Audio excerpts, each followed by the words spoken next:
nous appelons solennellement tous les salariés qui nous soutiennent, ils sont nombreux, mais qui ne sont pas encore entrés dans l'action à nous rejoindre, de quelque manière que ce soit. Avec tous les salariés du commerce, de l'action sociale, des entreprises, des toutes petites entreprises, quand tu crois enfin. avec les salariés, avec les chômeurs, avec les retraités, tous ensemble aujourd'hui à l'hiver pour gagner. Je m'adresse à vous au nom de toutes les organisations syndicales du département. L'opinion publique a clairement manifesté à plusieurs reprises son rejet massif du projet gouvernemental sur les retraites. Et vous êtes encore plus de 25 000 aujourd'hui sur Avignon. Nous ne voulons pas de cette réforme. Nous sommes toujours plus nombreux à manifester, toujours plus à faire grève, toujours plus déterminés, toujours plus décidés d'aller jusqu'au bout pour obliger le gouvernement à abandonner son projet et à réformer les retraites comme nous le voulons. C'est-à-dire à partir d'une plus juste répartition des richesses. Savez-vous que la France est classée 3e pays au niveau mondial possédant le plus grand nombre de riches? Et soi-disant, on ne pourrait pas faire autrement que de prendre l'argent dans la poche des salariés, des retraités et des privés d'emploi pour financer les retraites.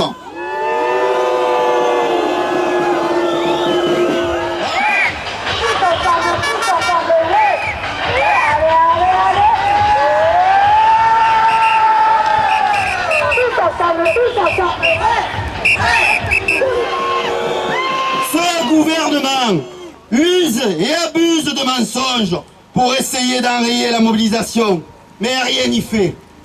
Soi-disant, nos chiffres de manifestants sont truqués. Menteurs! Soi-disant, nous manipulons la jeunesse. Menteurs!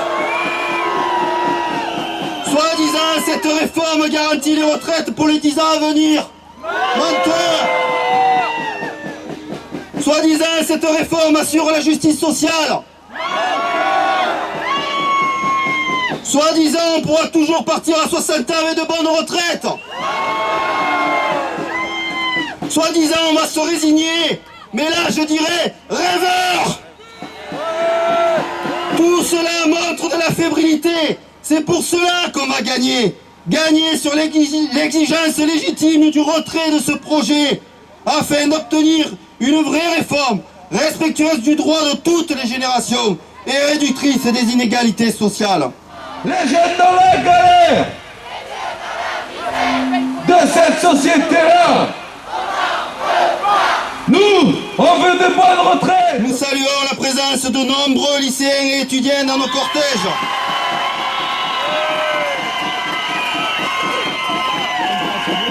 Et soutenons les modalités d'action qu'ils choisiront en toute démocratie dans les prochains jours au sein de leur établissement. Lycéens, retraités, on est tous dans le même panier. Lycéens, retraités, on est tous dans le même panier.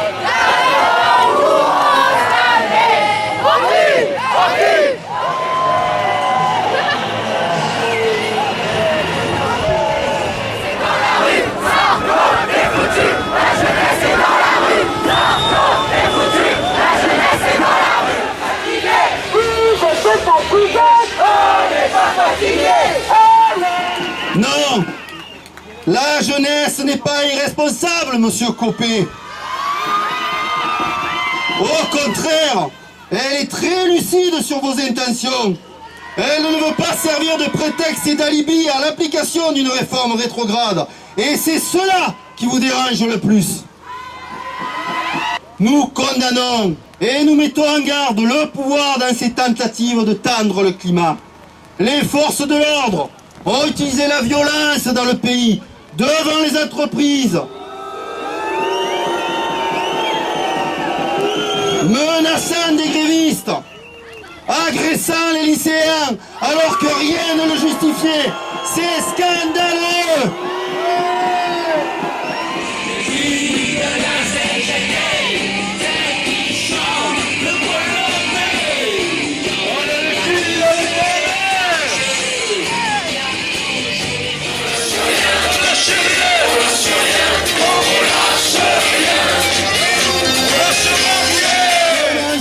demander de nouveaux efforts pour les travailleurs, car la Cour des comptes constate que les niches fiscales accordées aux entreprises dépassent 173 milliards d'euros chaque année.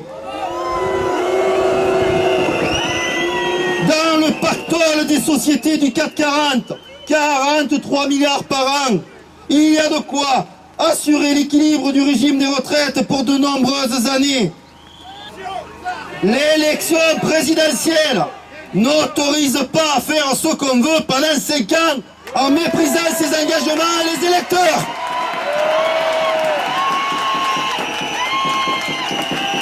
La légitimité est désormais du côté de la rue. Nous sommes entrés dans un mouvement social profond. L'ampleur des mobilisations tient en un mot: énorme. Alors pourquoi allons-nous gagner? Parce que nous sommes forts et unis. La mobilisation et le mouvement s'amplifient, il est multiforme. Plus de jeunes lycéens étudiants, plus de salariés du privé et du public, sans parler des grèves, quasiment toutes plus importantes à chaque rendez-vous.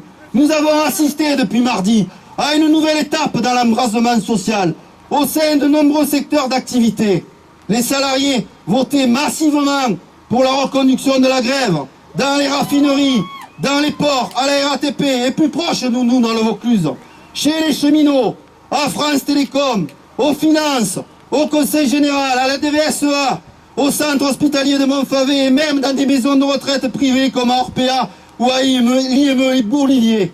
Pour la première fois depuis le début du processus de mobilisation, les actions dures et les initiatives propres se multiplient pour faire le pont avec les temps forts de mobilisation, comme aujourd'hui, ce 16 octobre. Le président des riches ne peut plus prétendre incarner l'intérêt général.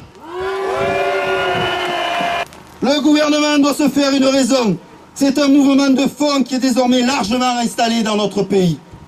Le chef de l'État et son gouvernement doivent admettre qu'il n'y a pas d'autre voie que de retirer son projet et l'ouverture de réelles négociations avec les syndicats sur l'avenir des retraites. Ils doivent renoncer à imposer le recul des âges de départ à la retraite. Pour les syndicats, il s'agit d'aller au bout de ce puissant mouvement revendicatif. C'est pour cela qu'ils appellent les salariés à prolonger cette mobilisation, à tenir partout dans l'unité syndicale qui fait sa force, par des assemblées générales sur tous les lieux de travail, à discuter partout dans le privé comme dans le public du principe des arrêts de travail, à décider démocratiquement des formes assurant la permanence de l'action. Grève reconductible, nouveau débrayage, point de rencontre publique, rassemblements réguliers devant les permanences de parlementaires, débats, meetings unitaires, toutes formes d'action innovantes et diversifiées doivent permettre d'élargir encore le mouvement et de durer. Et là où c'est possible, en Assemblée Générale, de décider de mouvements reconductibles, car à présent c'est nécessaire pour gagner. Il faut peser sur l'économie, frapper le patronat au portefeuille. Sarkozy, tu nous vois cette fois?